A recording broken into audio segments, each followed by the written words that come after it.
welcome to Whispers of Ink.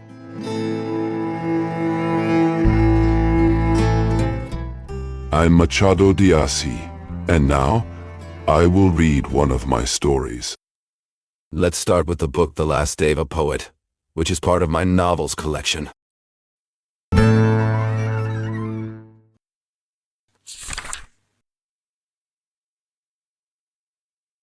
Chapter 1.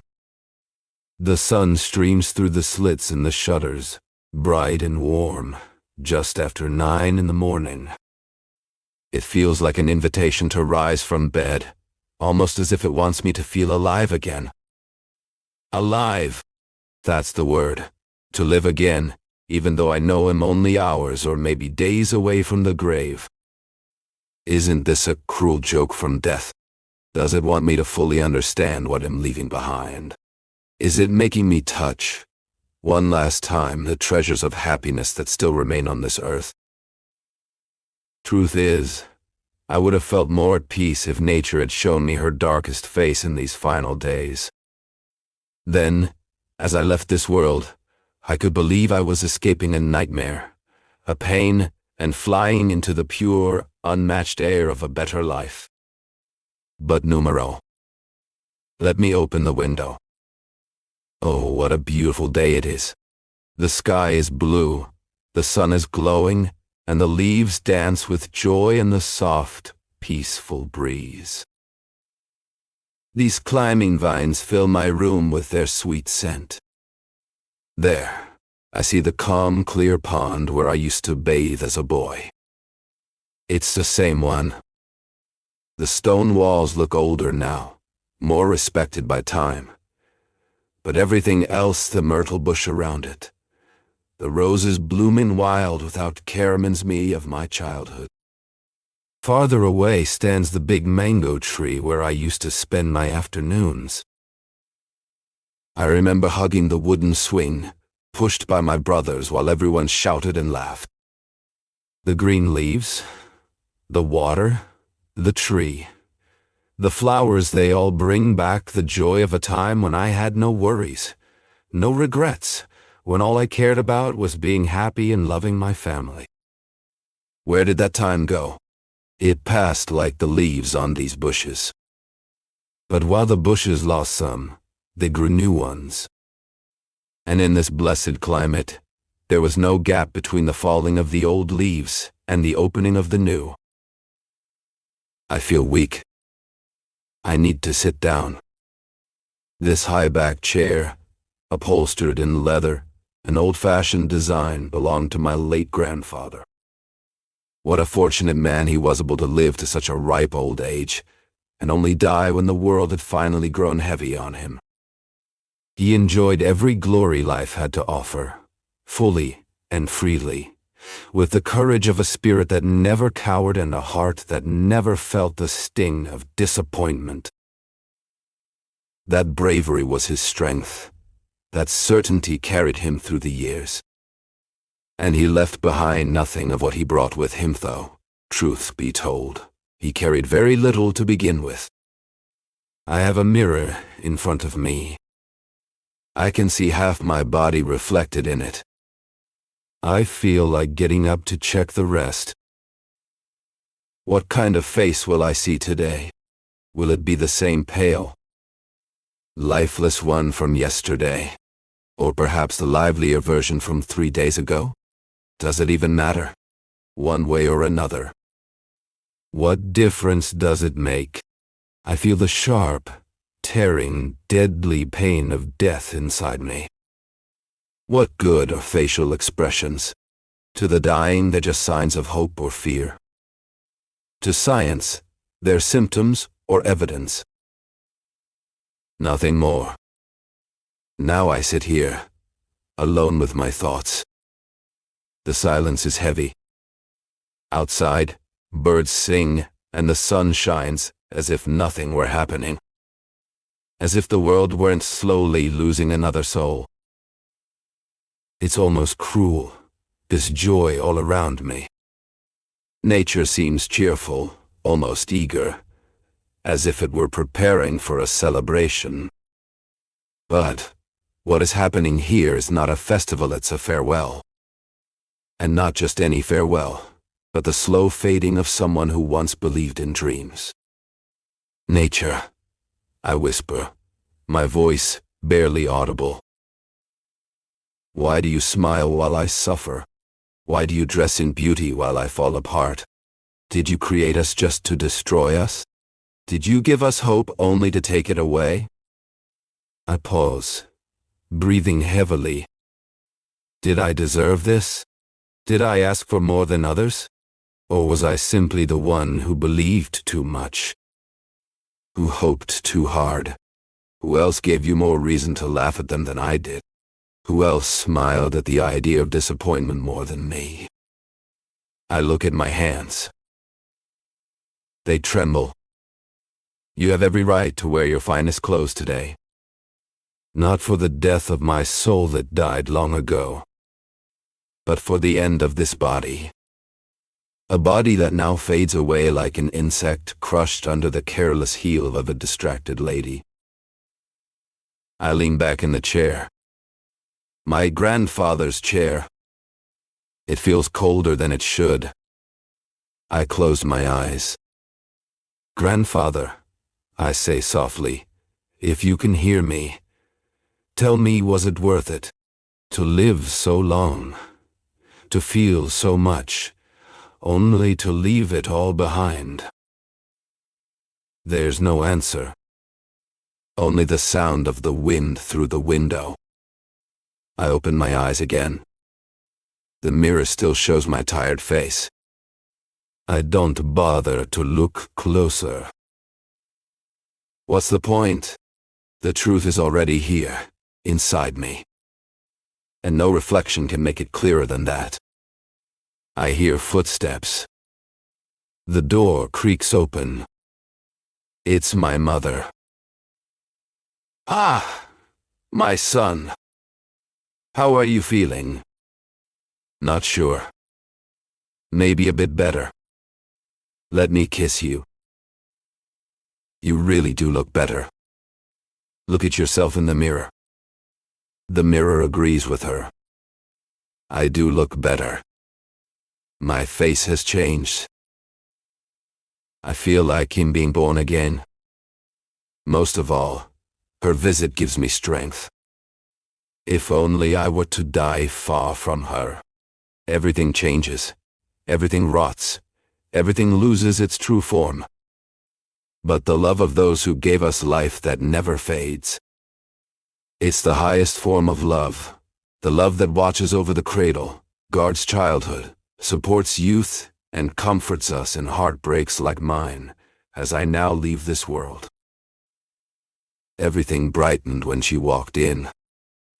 Poor thing, her eyes are red from crying. And I know it's for me. These are real tears.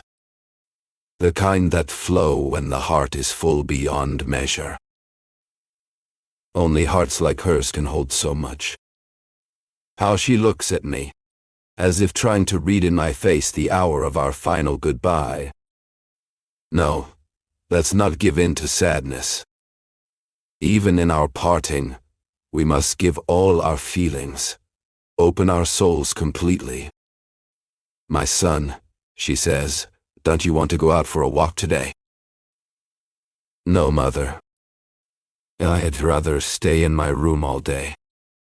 It's a day to rest. Isn't it Christmas today? I want to rest fully in peace. Besides, this window connects me with nature. Look how beautiful the day is. It's as if the sky shines in honor of the Savior's birth, isn't it?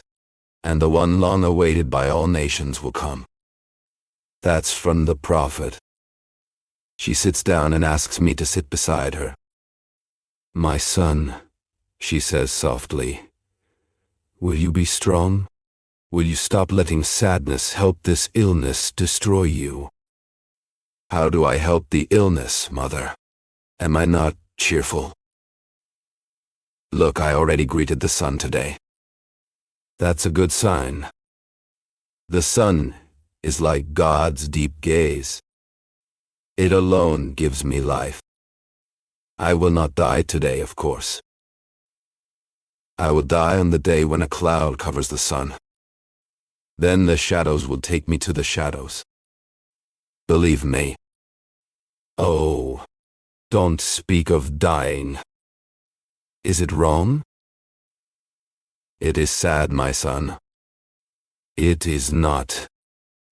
I want to be a philosopher, in my own way. Let us look at death as it should be seen, as freedom, not as destruction. Ah, the truth is, I suffer. My mother hugged me. I felt 2 tears run down my cheeks. Those tears came from a memory that had just crossed my mind. My mother read my soul. You won't forget this, will you?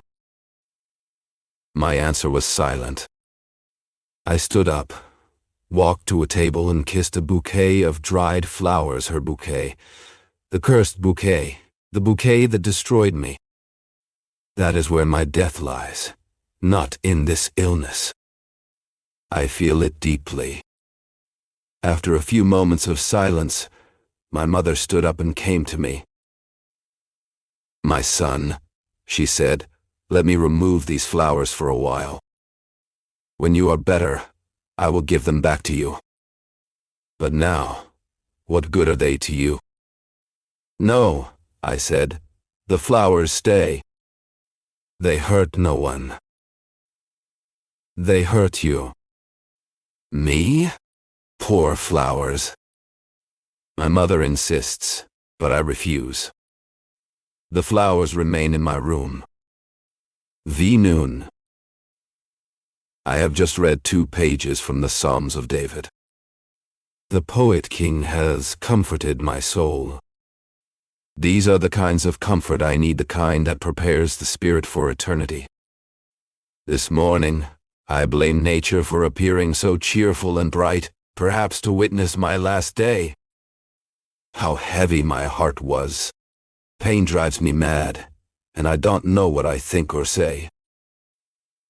But there is only one truth, this great truth. O infinity, it is finally toward you that I go. Like a drop of water returning to the ocean. I said this earlier to comfort my mother, but I spoke the truth. Death is freedom, not destruction. I feel within me something that longs to escape this prison and throw itself into eternity and infinity. The sun was high in the sky, and the heat pressed down like a heavy blanket. I sat on the edge of my bed, tired, my body weak, but my mind still burning with thoughts. Hope. Well, big, soft, comforting hope. Without it, what would death be? If not the worst pain and the cruelest torment, but to leave this world with the hope that another world opens before our dying eyes. A world so different from this one, where virtue will shine and eternal peace will make up for all the suffering of life. This thought fills me with joy. It moves me, excites me, to think that I will not all go into the grave. That only the worst of me will stay behind, buried in that dark earth.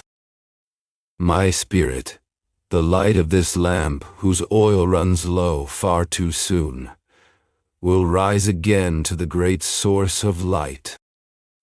Will I be missed? I believe so. But time will ease the pain, and the hope that one day all souls will come together before God's throne, that should be the greatest hope of those who stay and those who leave. So, dear mother, if during our time on earth we must part for a while, it will be no more than walking around a mountain, until a new light appears before our eyes, and we can enter forever into the heart of the Absolute. It was about 1 in the afternoon. I think I fell asleep for a little while. I had a dream. I dreamed I was at my own coronation in history, honored by the generations to come. But it was only a dream. What had I done to deserve the applause of men? I spent my youth. On what? Here comes the dark part of my dream. I gave my youth to love with all the strength of my heart, someone who proved she did not deserve me.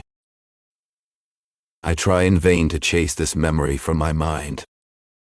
It weighs me down and leads me to the grave.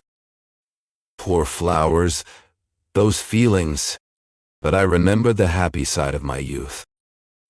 They are the remains of a time when I believed deeply and felt peace within. Back then, I thought her an angel. And she was. I do not know what devil followed her and entered her soul. From that day on, I lost my dream and found death instead. It could not have been any other way. Ah, Carlota! I have an idea. I will do something I will call my last will. It will be a review of all my papers. I sit by the window, the light too harsh for my eyes. I pull the curtains closed, just a little. Enough to keep the glare from burning into my skin. There, that's better. I've decided what to do with these papers. I'll burn the useless ones, those that mean nothing, that tell no truth. The rest, I'll leave behind. Not for the future, not for history, but for the few who still call me friend. They may not know me at all. Maybe they never did. And maybe now, it's too late. My desk drawers are a mess. You'd think they held the drafts of 20 poems. Perhaps they do. But what am I, if not a poem myself? A tragic one, perhaps. No, not perhaps. Definitely. These letters, throw them out. They're from people who claim to be my friends. At the start, in the middle, at the end. But a true friend does not speak of friendship. He lives it. He does not sell it like a merchant sells fruit in the market. So why do I waste time thinking this? Just throw them away. Here are some verses. The daisies. I wrote them the day she gave me those flowers. These were the good days. Should I keep them? For what reason? No. They are not worth it. They once seemed beautiful, yes. But they sang lies. They praised false things. They are no good. More verses. These are parts of a humorous poem I once tried to write, Top Hats. It was from the academy days. Everyone said humor was my gift. Maybe it was. But time changes everything. It changes genius, character, even our desires. The man I was yesterday is not the one I am today. And the man I will be tomorrow may be someone else entirely. If I were to write my own biography, or have someone else write it, I would ask them to study this point. If I had finished that poem, perhaps it would have been a success. The idea was good. It told the story of how the top hat came into fashion, and how everyone rushed to wear one. Even those who had never cared for style before. They all wanted to cover their heads, even the old men who had once worn nothing but their own hair. Father Simon was my hero in that poem. Through his mouth I said many things worth reading. I should have finished it. But I didn't. Only the first canto exists. What use is it now? None. It's no good either. And here is a letter. From Carlota. One of the first. full of passion. I remember how I felt when I got it. Like I was flying. I acted like a madman. I was bursting with joy, but my mother didn't understand it. She was even afraid I had lost my mind. I tried to calm her down by telling her everything, my hopes, my dreams, my plans. "Do you think I'm cold toward you?" Carlota had written to me. "Oh, don't ever believe that. I love you more than I've ever loved anyone. I feel like I've finally found in you the living image of all my dreams from when I was an unhappy girl. How could I not love you? If I seem cold, it's only because I must. My uncle has chosen for me a man I hate. But he insists, and I haven't wanted to break things off completely yet. I still hope I can bring him to reason. But if you think I must prove my love by leaving and following you, just say the word, I am yours completely." That last phrase destroyed me. I'm yours completely. Yours meaning she depended on me, lived through me, existed for me. That was love, as I understood it, as my burning soul had always dreamed. A love that enslaved, that left no room for rights, desires, or whims. To live for each other, through each other, because of each other, that was the kind of love that could save humanity from its moral weakness. Where cold interest and calculation had replaced every generous and noble feeling. I thought I had found that perfect love in Carlota. How could I not be happy? But not for long. Let me keep this letter safe. It will sit beside another one so different, such a contrast that it shocks and disgusts me, angers and amazes me all at once. The other side of the coin. A dark face after the bright one. A rotten spot after a healthy one. No, maybe the first letter was the trap. The true nature of that woman was revealed in the second one. Dark, repulsive, but real. She was simply evil. What did she answer when I accused her? "You should stay away from me. If your love for me is real, my advice is to leave this place. Go far away, so that out of sight, you'll also be out of mind. That would be best for both of us." It's simple and wise. The morning light filtered through the thin curtains, casting a pale glow over the room. I sat at my desk, the ink still fresh on the page, my hand trembling slightly as I folded the letter. It was addressed to Carlota, though I knew she would never read it, not really. Not in the way I needed her to. As for the oaths I once swore, I can only say this. I would deserve blame if I saw myself as so perfect that I could never fall short. But I do fall short. I have fallen short. What saves me, I think, is knowing it for what it is, knowing that carelessness had a hand in those promises I made, promises that now seem childish in their seriousness. Think on that, and see if it isn't true.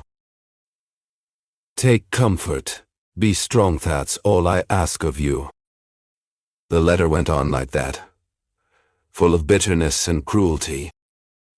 Oh, if you only knew, Carlota, the pain you caused me and still cause me now. I heard footsteps.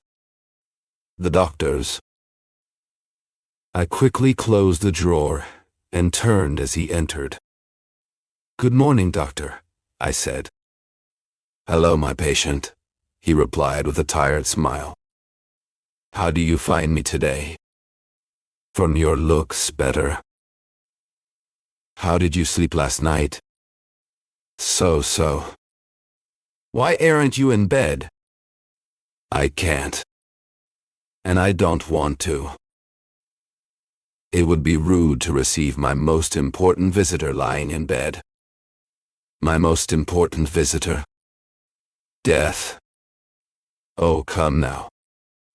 No, truly. You'll say, I'm wrong, I know.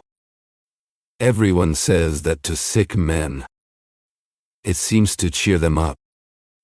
But in my case, it only makes me more alert. Just now, I was organizing some papers, so nothing is left undone when I move house. Leave those thoughts behind. Do they upset me? What would you do if I told you what I thought of yesterday?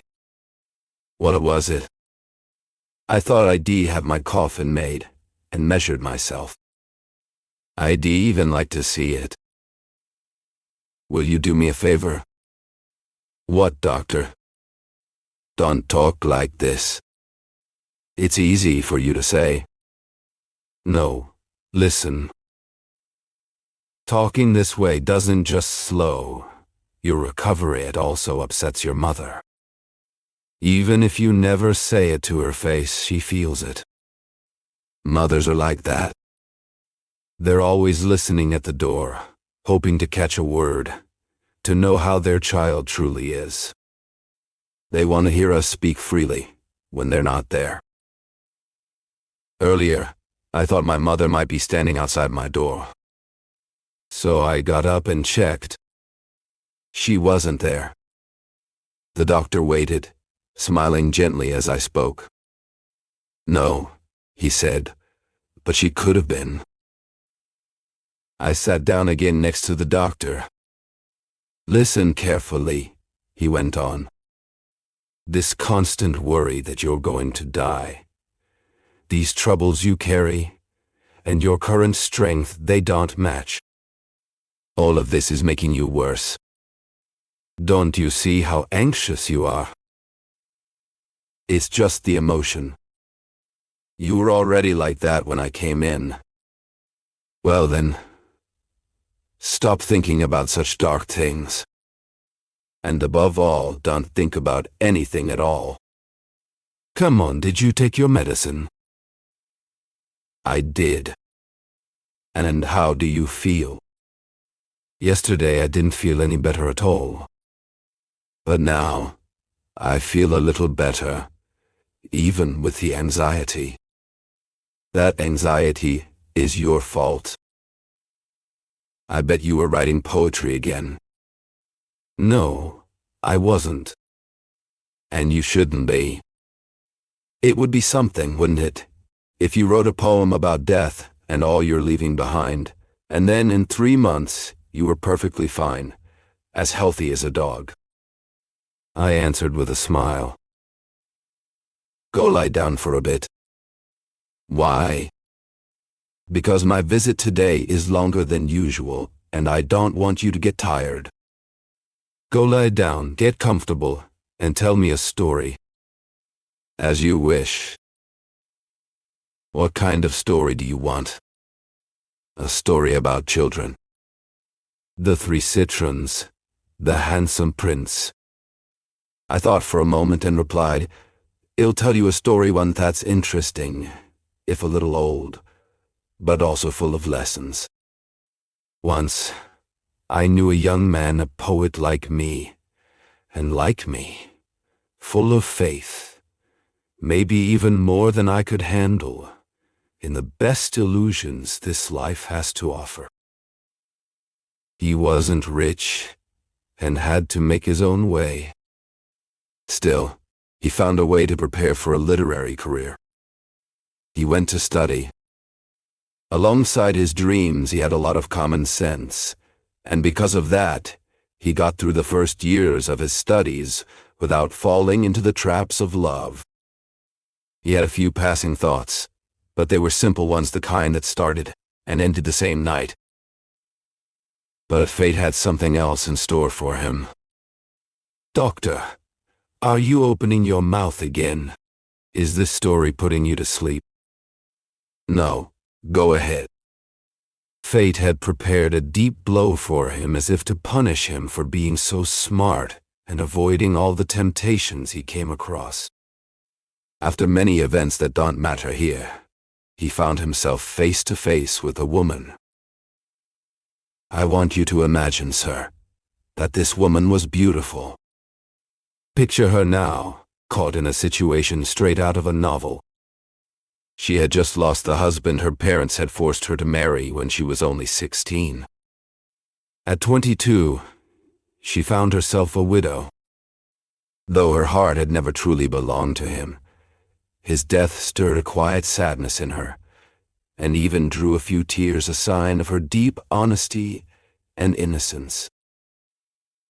What's certain is that she emerged from this loss like someone stepping out of prison after years locked away, stunned, uncertain, and weighed down by sorrow. She was a widow, yes, but still very much a young woman untouched by real love. She longed for a soul to connect with. And then came the poet. Fate, it seemed, had saved them for each other. She had waited, trapped by the will of her parents. He had waited too, living in the ivory tower of his quiet detachment. When they met, they fell in love. You might ask, naturally, what kind of love was it? It was true love, the kind that unites souls, wills, and thoughts from the very first moment, promising never to part. Never again. But wait, you'll soon see that things didn't turn out that way. Are you leaving, Doctor? I have things to do. Stay, please. On one condition. What is it? That you don't continue this story. Does it bother you? A little. Stop that. Don't you see him come? After all, this happened a long time ago, and my angel has passed. I can tell it now with a cooler heart, without breaking down. And besides, he added, this way, I won't keep thinking about my other visitor death. Oh no, don't think about that. All right then, it'll keep going. But first, take your medicine, okay? Okay. He took his medicine and went on. They fell in love. And I must tell you, the poet had been starving for love. He had crossed a desert where mirages came and went every hour. Now, at last, he reached the oasis of life, a spring of water, soft grass underfoot, and the shade of a palm tree. This was his rest, his peace, his joy. The poet decided to go no further. He rested there, his long caravan of illusions trailing behind him, on the soft grass beneath the shade of a palm tree, beside a quiet spring. Please forgive this flowery, exotic language. It's just the kind of thing an overactive imagination comes up with. The widow's parents were long gone. There was an uncle, though, a man who was neither here nor there, indifferent to his niece's future, as he was to his own. He owned a few possessions, not many, and even those were shrinking fast because of his reckless gambling at the most crowded tables in town. The girl herself had even less. The love between the poet and the widow only grew stronger with time. They dreamed up 1,000 plans, 1,000 hopes, sharing them in the sweet privacy of their hearts. These were two souls, deeply, truly poetic. They saw the world through the lens of their love and imagination. The ugly, real, practical side of life seemed distant, as if everything were bathed in golden light from the sky. This life lasted 6 months. You might wonder why they didn't get married. The answer is simple. Even in their dreams, they hadn't lost all sense of reason. Marriage was a serious step, one they both knew they needed to prepare for. The poet was the first to voice this concern, and the widow agreed without hesitation. Once again they swore eternal loyalty to each other, and the sky above, hearing their promise, seemed to seal it forever. But then, someone else appeared. A rival for the girl's heart. He was a man of 37, thin in body and spirit alike, narrow-minded, selfish at heart, living only for pleasure and not for feeling. The girl herself said he was the exact image of her first husband. His name was Venancio. He claimed to be rich, and he was, which gave him the boldness to challenge the poet openly. The girl received him not coldly, but clearly without interest. That earned her a scolding from her uncle, who was friends with the suitor and thought him deserving of every courtesy. The poet's beloved was seated by the window when he arrived, her gaze fixed on the distant hills beyond the city. Her uncle had just left, and the conversation between them still lingered in her heart, like a shadow she couldn't chase away. "Uncle," she had asked, "do you know what Mr. Barroso wants?" "What is it?" he replied. "He wants to love me." "Who told you that?" "I suspect it." "Oh, suspicions again." "Oh no, I'm not mistaken. You can be sure it's true." "Well then," her uncle said, "let me tell you this, don't push the man away. As a respectable man in every way. Serious, thoughtful, and not like the shallow men of society. He understands what matters, and he has a fortune. Don't laugh like that," he added, seeing her smile. "It's not proper. I know your poetic soul thinks little of money. But that's childish. Wealth is one of the most respectable things there is." "Uncle," she replied, "you don't seem fully convinced of that yourself." He chuckled, then gently tapped her cheek. "I know why you say that," he told her. "But what can I do? These are just things. Anyway, all I ask is that you don't mistreat Mr. Barroso." Later, she told the poet everything. They both laughed at Barroso's boldness and the uncle's odd protection. But in their laughter, there was also relief. I won't go into all the small details of their love letters exchanged, verses written, flowers offered, honest and pure kisses. All of the things lovers do, all those romantic moments as old as time itself is. All of that happened between these two. They were close to asking for the necessary blessing, the one that would make their love official in the eyes of the law. They chose a day, and the poet prepared his words carefully. He wanted to use the softest, most persuasive language he knew to convince his beloved's uncle that he could truly make her happy. There was no need to speak to her mother. She had known from the very beginning, when the poet had confessed his feelings to her in confidence. The day before the meeting, the poet visited the widow. He found her unusually quiet. He asked what was wrong, for he had never seen her so sad. But try as he might, he could not get her to speak a single word. The poet had just left her house when she told him she was suffering from a headache. But her voice wavered, and her eyes avoided his. Anyone could see she wasn't telling the whole truth. After some back and forth, she finally agreed to keep talking, though clearly without much heart in it. Changing the subject, she brought up the marriage proposal he had made weeks before. She asked him to delay it. He looked at her, surprised.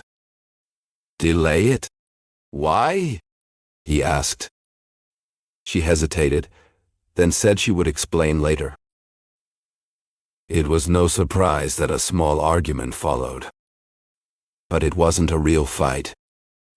She answered with soft sighs, and a look so full of emotion that he couldn't feel truly upset. You know how these things go. Lovers' quarrels are like spring drizzle, here and gone in a moment. Minutes later, everything seemed fine again. As he left her house that night, he believed only something very important could have made her ask for more time. And indeed, it was something big. From that day forward, she changed completely. She became colder, more distant, more quiet.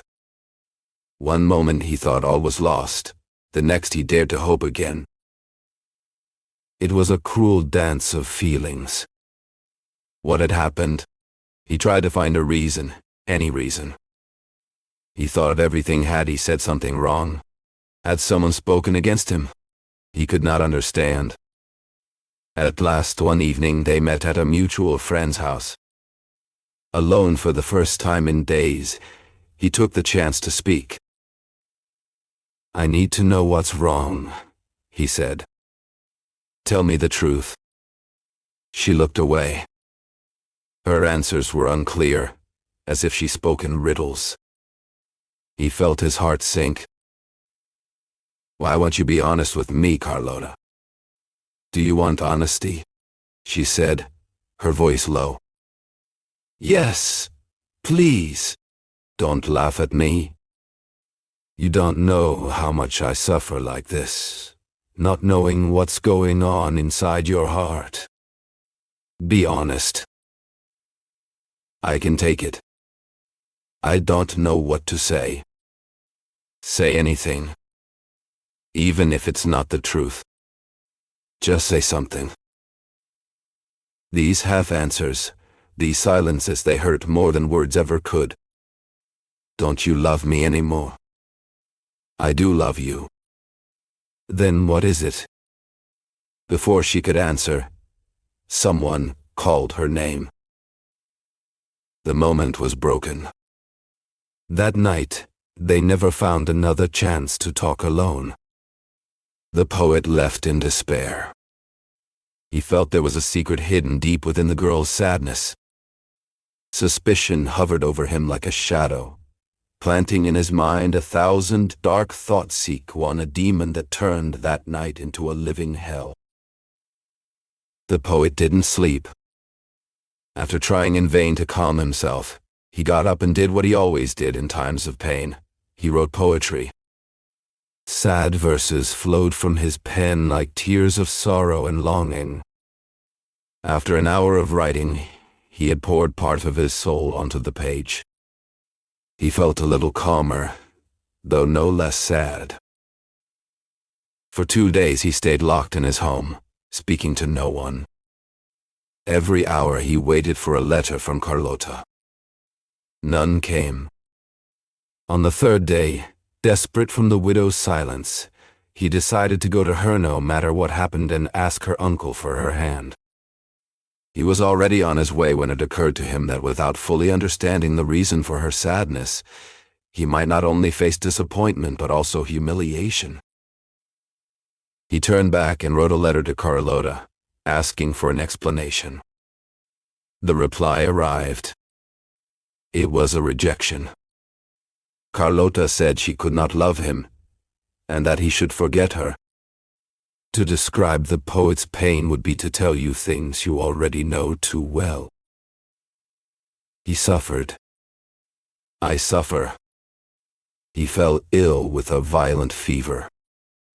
Only a month later did he rise from his bed, but by then a deeper illness had taken root inside him, one that would grow stronger and eventually take his life completely, burying him for good. During his illness he did terrible, reckless things. Everything that could worsen his condition and bring him closer to death, he did with a wild, yet sincere joy. Finally, when the fever passed, though still sick with this other illness, the poet stood again. But he had no control over himself anymore. He made up his mind to find the widow. He had to know why she had refused him. More than anything, he wanted to confront her, to accuse her of betrayal, so he would not seem weak. Carlota greeted him with a look of surprise. She walked up to him and asked if he was feeling better. He quickly realized her concern was fake, and he made sure she knew he saw through it. He scolded her sharply and with strong words. Carlota listened, almost numb, as if she were unable to feel anything. Then, when the poet finally gave voice to the bitterness in his heart, a deep sadness filled the room. "Calmer now," he asked Carlota to explain the letter she had sent him. Carlota, pretending to struggle, gave him an answer that hit like a gunshot. She told him she was getting married to Venancio. The idea of them together seemed so unthinkable to the poet that at first he refused to believe her words. He stared at her, shocked, but not the kind of shock that shows disbelief. He demanded she speak seriously. "More serious than I already am?" she asked. "Yes, serious." "That's exactly what I am." "So it's true?" "It's true." The young man felt the ground slip beneath his feet. It was like standing on the edge of a deep hole, about to fall in. This must be how a drowning man feels before he sinks, he thought. Like a drowning man, he reached for the nearest thing he could find, a sofa. He leaned on it and stared at Carlota. "I know this hurts you," she said, "but it had to be done." "But do you love him?" "I do." "Oh, please don't say that." "Why not?" And as she said it, she looked at him with a kind of cold pride. The poet, crushed and furious, could not speak another word. He walked slowly, unsteady on his feet, to the piano where his hat lay. He picked it up, gave her a cold nod, and turned toward the door. Carlota took a few steps toward him and whispered, "There's just one thing I ask." He stopped. In the middle of all that pain and despair, a tiny hope flickered. He looked at her, waiting. Without meeting his eyes, she said, "Don't hate me." He looked at her, eyes burning with a mix of pain and disbelief. "You think I should hold no grudge? That's just mockery." "No grudge? You think you're doing me a favor? Don't you see? You've killed me." His voice cracked, raw with emotion. A pause. "Ah, forgive me, but you love someone else, don't you?" he asked, bitterness curling his lips. "I do," she said softly. He didn't hear her so much as feel the words settle deep inside him, like a final nail in a coffin already closed. The young man left Carlota's house broken. Days passed. The illness eating away at him grew worse. Soon enough, the signs were unmistakable: spots on the lungs, a slow, quiet death. "You know this has always been my illness, doctor," he said, as if speaking to someone who already understood. Friends and family tried to help. They begged him to seek treatment. But the poet refused, firmly and without doubt. There was even a chance to travel to Buenos Aires. He turned it down. When pressed for a reason, he said he still believed he could recover if he stayed in his homeland, and that he hated sea voyages.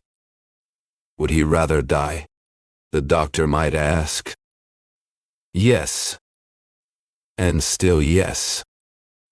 Did he hate her? No. He loved her. Still loves her. Every cruel word, every bitter thought is head toward her. It's all just love dressed in pain. If it weren't, he surely would have taken the life others offered him, full of care and hope. But he said no to all of it. He accepted the illness as if it were a gift from fate. You'll ask me to explain how he could love such a woman. I won't have an answer. But there's one truth I think explains it all. If his love had been simple.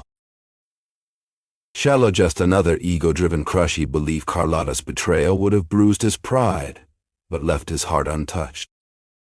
Because a heart like that doesn't truly feel such attachments. But his love wasn't like that.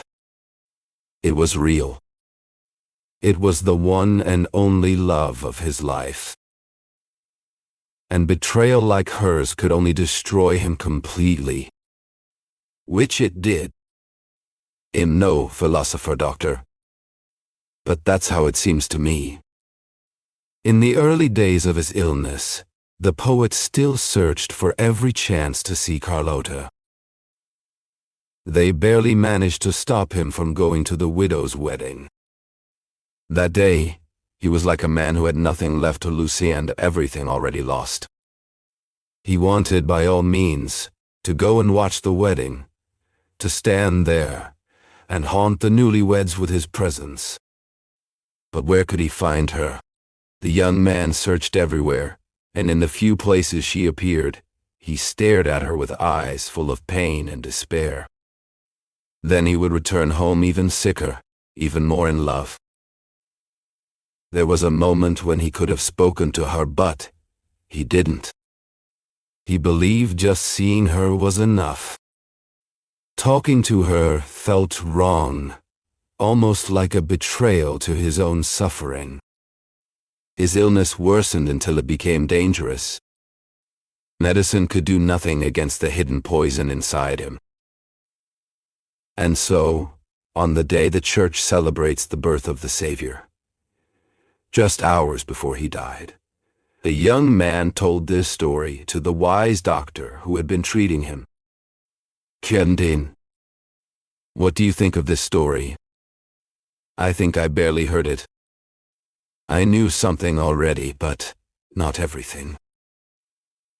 Why did you feel the need to tell me all this? Look, you're getting worse.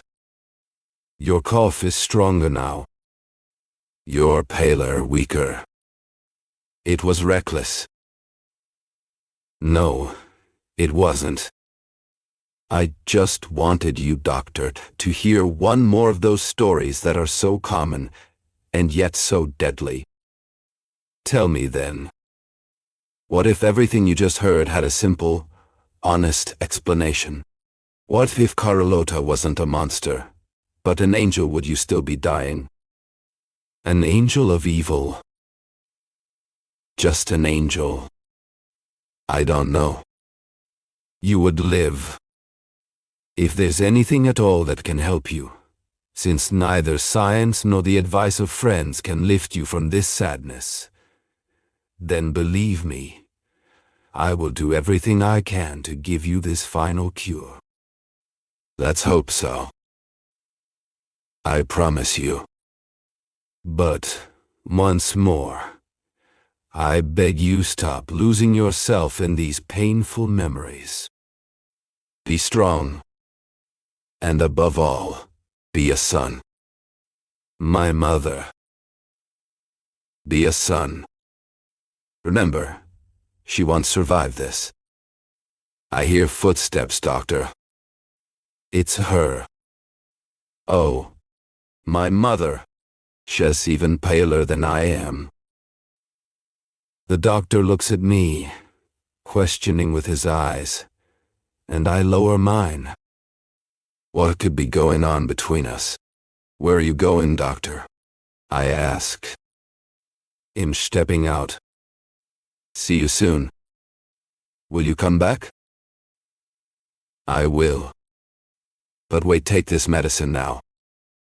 Well then, doctor, what do you think of my condition? I'll consult some colleagues and come back here with them. Maybe we can still do something. Be strong, my patient. It's 5 in the afternoon. My mother went to rest for a while. Poor thing. She didn't sleep all night and hasn't stopped moving all day. The doctor promised to return, and he did, bringing 2 more doctors with him. They examined me, and decided I wasn't in as much danger as I seemed. Then they agreed on the treatment I should follow. One of the instructions they gave me is to go out for some fresh air. I don't know if he'll do it. I believe they are all mistaken about my condition. In a short while, the day will end and maybe my life with it. I feel worse now. There's a heaviness in my chest that bothers me. My mother told me to lie down, but I can't. I want to die like a man. I need to write. I want to pour my last drop of poetry onto paper, leaving the world at least a memory that I was both a martyr and a poet. This will be my swan song. What should I say? My head feels heavy, and my mind struggles to focus on what my will demands of it. Oh, I'm not even a poet anymore. Where are you, burning muse of happier and calmer times, that you don't come now to sit beside your unhappy poet, as you once did? Someone is coming. I should hide these papers. Who is it? My mother. It's me and someone else, my son. Who? Do you have strength? For what, mother? For what you're about to see. Is it death? No, it's life. Then let life come in, mother. I looked up. It was Carlota. Carlota. I stepped back until I reached the bed. I saw a woman enter thin, worn down, ill, with deep-set burning eyes full of fever. It's clear that guilt is tearing her soul apart. It's clear she suffers for the sins she has fallen into. She stops at the door, her thin but still graceful hands pressed against her trembling chest. Her eyes stay lowered, as if in shame. She seems frozen to the spot where she stands. Neither of us can speak. My mother takes her hand and leads her toward the window. "She's not a criminal begging for forgiveness," Carlota said to me. Then who is she? Oh, I don't want to waste time with long explanations. I've come to tell you that if your life depends on my saying I love you, then you can die. Because I cannot make that declaration. But if the reason for you to live is knowing that on the day I rejected you, I still loved you, and that when I married the man who is now my husband, you were still in my thoughts then live. Because that is the truth. Carlota. It's true. Then, as she speaks, Carlota seems filled with inner fire. Is she sincere? The honesty in her words feels real, comes from a place of truth. What I thought was guilt before now looks like shameno, even that's not right. Looking closer, it's as though I see on this woman's face the mark of suffering and pain. My mother asks her to leave. I don't know what I'm doing or where I am. It feels like a dream. I open my eyes wide again and again, and I look around the room trying to find something real, something solid, to know if I'm truly awake.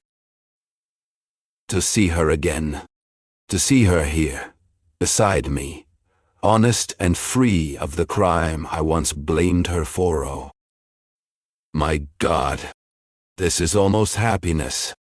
But if what she says is true, then how do I explain all the events that led to such terrible consequences? Carlota senses my silent question. My mother asks her to sit. Then, with a look of modesty and care, Carlota begins to explain everything about her marriage. She told me everything, and here's what it came down to. Back when she dreamed of happiness and love, imagining herself by my side and living a new one-of-a-kind life, her plans were suddenly shaken by her uncouth one I already mentioned. We both believed he would stay neutral, beyond any doubt. Maybe he truly was neutral by nature, but something pushed him to act. I'm sure he liked both me and Carlota, but passion and vice ended up shaping things differently. Venancio had become one of his regular gambling partners. Venancio was rich, and maybe that's why he had such rare luck. As the old saying goes, water flows to the sea. And in the same way, the money from his partners flowed straight into Venancio's deep pockets. Up until the time Carlota's uncle met Venancio, luck had been on the old man's side. But then Venancio showed up with that crazy, unmatched fortune, and in no time at all the uncle lost every last penny. Everyone knows how gambling can get into your head, especially when things start going wrong. Carlota's uncle kept pushing his luck. He bet on credit and lost. He tried again and lost again. He kept going and kept losing. Finally, after many warnings from friends, he stepped back. But by then the money he'd lost to Venancio added up to a huge amount. All of a sudden, the uncle found himself in a terrible spot. How could he pay Venancio back? His funds were gone, and there was nowhere left to turn even for Alon to cover that massive debt. In that moment, only one path made sense. Stop gambling once and for all and try, through honest work, to recover from such a heavy loss. That would have been the rational choice, if only the rules of gambling, the kind of rules born from vice itself, hadn't forced him to settle the debt quickly, painfully. He thought about it and lost hope. An abyss opened up in front of him. Even if Carlota offered every penny she had, and she didn't have much to begin with, it wouldn't cover even a fifth of what he owed. The poor man had no way to save his fortune. Driven by desperation, without a plan or imagination to guide him, he left his house one morning and headed toward Venancio's place. I should mention that even before the incident that turned Venancio into a nightmare for Carlota's uncle, the creditor had been a regular visitor at the uncle's home. Now, as Carlota's uncle entered Venancio's house, he carried no clear idea in his mind. He simply wanted to talk, and hoped a solution would come from their conversation, either from his own thoughts during it, or from a reasonable suggestion that Venancio might offer. Venancio greeted the unfortunate debtor with the friendliest of smiles. That warmth gave the poor man a flicker of hope. Venancio said, "To what do I owe this visit?" Carlota's uncle replied, "Can't you guess?" Venancio asked, "Is it about the debt?" The uncle said, "Yes, exactly." Venancio then asked, "Have you come to pay it?" There was no rush, he said. The uncle replied, "No, I haven't come to pay it." Ah, this opening wasn't exactly encouraging. The uncle fell silent and changed the subject. Venancio followed along, still determined to be the kindest man in the world. For half an hour, they talked about other things. Then suddenly, Venancio brought the conversation back to the debt. The debtor turned pale. What could he say? Venancio's eyes were fixed on him. Minute by minute, Carlota's uncle felt his mind go completely blank. But he had to say something. Finally, he admitted honestly that he couldn't pay, and had no idea how he could. Venancio smiled and said, "Then here is the deal.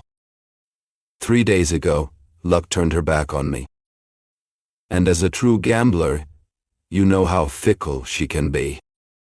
Sometimes she leaves old friends behind to follow new ones. Maybe today she's on your side." At those words, Carlota's uncle trembled. The soul of a gambler inside him awoke.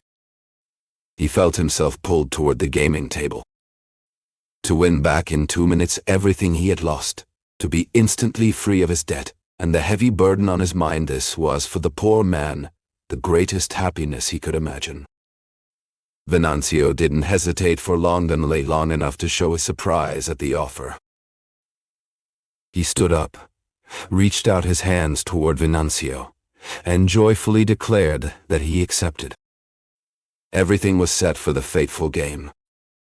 Sitting at the table where his fate would be decided, Carlota's uncle felt a new wave of courage. Venancio, on the other hand, stayed calm and cool. He played like someone who wasn't risking much, even though the amount at stake was huge. Carlota's uncle followed the game with anxious eyes. He couldn't breathe. He held his chest with one hand and stared at the deck of cards, as if trying to pull out the winning card with his eyes alone. But luck was not on his side. The card he drew gave the win to Venancio. The uncle cried out in despair. "Want to play again?" Venancio asked in a cold, calm voice. "No. No more. You owe me double." "But how can I pay you? Oh my God!" "Don't worry," the creditor said. "This isn't a desperate situation. I'm not asking for payment today. You can pay tomorrow, or later, even in a month. Even later. Even never. Never. Never." Venancio's strange words and calm demeanor shocked Carlota's uncle. "Please explain yourself," he said.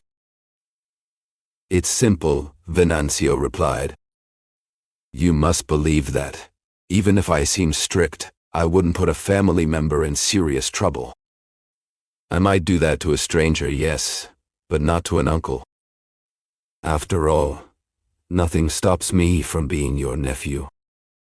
Carlota's uncle didn't understand and didn't answer.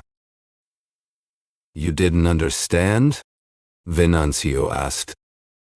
"My nephew? How?" "Don't you have a niece?" Venancio asked. "Oh." Venancio calmly explained his intentions. He formally asked for Carlota's hand in marriage. The uncle hesitated, or at least said later that he had.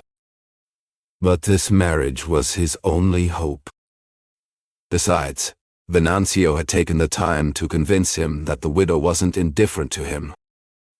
In the end, when Carlota's uncle left Venancio's house, he had promised his niece's hand to him. When Carlota heard from her uncle about Venancio's proposal, she rejected it immediately and without doubt. I sat there, my face buried in my hands, heart pounding like it had never pounded before. My view of Carlota had completely changed. She wasn't the person I thought she was. My conscience now saw her for what she truly was. A woman of deep moral strength. Someone I had unfairly judged because of events she had no control over. I realized I had been wrong. She wasn't a monster, she was a victim, a martyr. "If just telling you the truth," she said softly, "can give you the will to live again, then live. I ask you to live for your mother and with your mother. If I still loved you, or could love you again, I'd say live for me too." "You're right," I said. I reached for her hand and kissed it gently, respectfully. It wasn't a kiss of love, not anymore, but one of deep gratitude. After everything she had said, I felt like I could finally breathe again. It was as if a heavy weight had been lifted from my chest. "Now," she said, looking at me one last time. Goodbye. And with that, she turned and walked away. My mother didn't let her leave without wrapping her in warm, sincere hugs, the kind only a mother can give. December 26th. It's 10 in the morning. I had a calm, peaceful night of sleep for the first time in a long while. I even had good dreams. In one, I was healthy again, living with my mother in a quiet house far away from the noise and chaos of the city. We were happy. We were safe. We were together. I was getting my poet's days back, and I sang in inspired verses the happiness that came from peace in my heart and conscience. I don't know why, but the idea of happiness doesn't bother me anymore, and I no longer feel angry at the joyful, bright face of nature around me. At the same time, this poetic vision of a calm and happy life is ruined by the thought that I lost Carlota because of a contract built on vice. This idea brings me back to real life, and I now see my past dreams and the ones from tonight as illusions with no real meaning. Reality is something else. Not giving in to people's flaws, but living ready for them, that's the rule I believe every honest and wise person should follow. Let myself be fooled again and risk more disappointments and pain? Yes, that's exactly what I'll do if I get better. Will I get better? The doctor will tell me. The doctor is surely the one responsible for this change in my life. It was definitely him who helped arrange that explanation which did me so much good. I'll do everything I can to get better. Oh. My mother. My mother. 17. Epilogue. A year later, two men met by the station in Campo, about to board the train. One was young, the other old. They looked at each other, recognized one another, and got on the train together. They bought their tickets and sat in a first-class carriage. "Where are you going?" asked the old man. "I'm going to Rodeo." "Me too." They settled in. Since no one else came into their compartment, they started talking about their lives. "What are you doing these days?" the young man asked the old man. "I'm a former doctor. I live off what I saved. And I'm a former poet. I live off what I learned." "Well said," replied the old man. "You could call it fortune either way. But it's been about 6 months since I last saw you. Who would have thought that thin, almost dying boy would turn into this strong, healthy young man? I owe it all to you." "No, not to me." The young man looked down, his voice steady but soft. "Yes, I do owe you an apology." The doctor raised an eyebrow. "So you were a poet once?" "I was. But now I'm just a man of prose, living grounded, free from the illusions that once overwhelmed me. I found nothing but sorrow in those dreams. I tried to twist the natural order, to rise above common feelings with my own idealism. And I paid the price for that recklessness. Today I don't deny the beauty of poetry, but I keep it to myself. That day you saw me so downcast, that was, in a way, the last day of a poet. The doctor stared at him, clearly surprised. "Is that true?" "More true than I can say. I didn't think the change would be so complete." "And what of Donna Carlota?" "She's alive, poor thing. I don't know if she's doing well or not. I haven't seen her since. You know there was always a wall between us. But I carry her with me. Forgive me, doctor. She's the dream of a lover, a poet, and a young fool. But as you can see, it's harmless. The young man reached into his coat and pulled out a small locket. Inside were daisies he had kissed and cherished during his fevered days. And your mother? Oh, she is happy. She lives with me in Rodeo, where nothing disturbs the quiet joy we share. The happiness she feels, seeing me alive and well, shows me how deep her sorrow would have been if I had died. I did the right thing by staying alive. My friend, the doctor said warmly, you can always count on my friendship, which has grown even stronger now. Love and honor your mother. Try to forget the events that led to the tragedy in your life. And while you don't reject the purpose life has given you, don't place your pure dreams in a cold, selfish world. Thank you, doctor. At that moment, a couple stepped into the carriage. The man looked about 38, and the woman wore a thick black veil that hid her face completely. A few moments later, the carriage rolled forward. The young woman had not turned her head until now, but she had to face forward to answer her husband's question. Her husband sat between her and the former poet. When she turned, she gave a soft cry. Carlota answered her husband's question by saying it had been a sharp pain in her chest. It must have been from exhaustion, she added. The rest of the trip passed without any further incidents.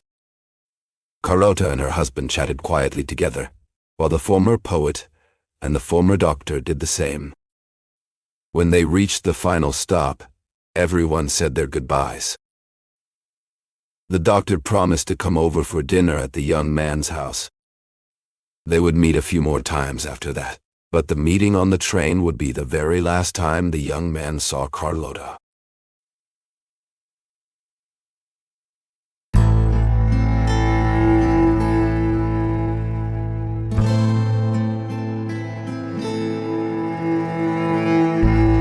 Thank you for listening so far. If you enjoyed this video, don't forget to like our channel and click the bell to be notified whenever a new book is read. Have you heard of Machado de Assis? Machado de Assis, born in Rio de Janeiro in 1839, is considered one of the greatest writers in Brazilian literature and a master of psychological realism. He was a novelist, poet, playwright, and short story writer whose works explore the complexities of human behavior with irony, subtlety, and deep introspection. Among his most famous novels are Dom Casmurro, which questions truth and memory, and the posthumous memoirs of Brás Cubas, a satirical narrative told by a deceased man. Machado's literature often reflects the contradictions of Brazilian society, addressing issues like race, class, power, and identity in a sophisticated yet accessible style.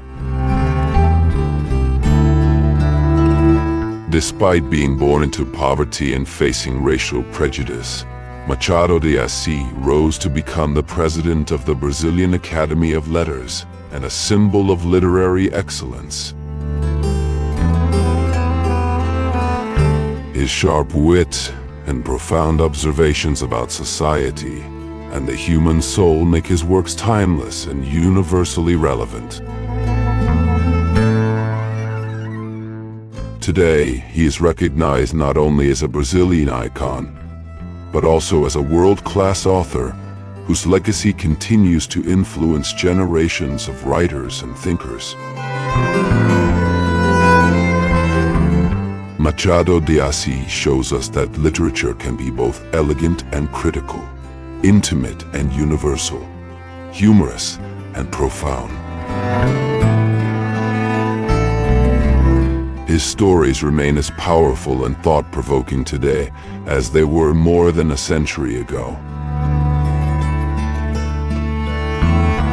Machado is a treasure of world literature, and through his voice, we discover the infinite layers of the human experience.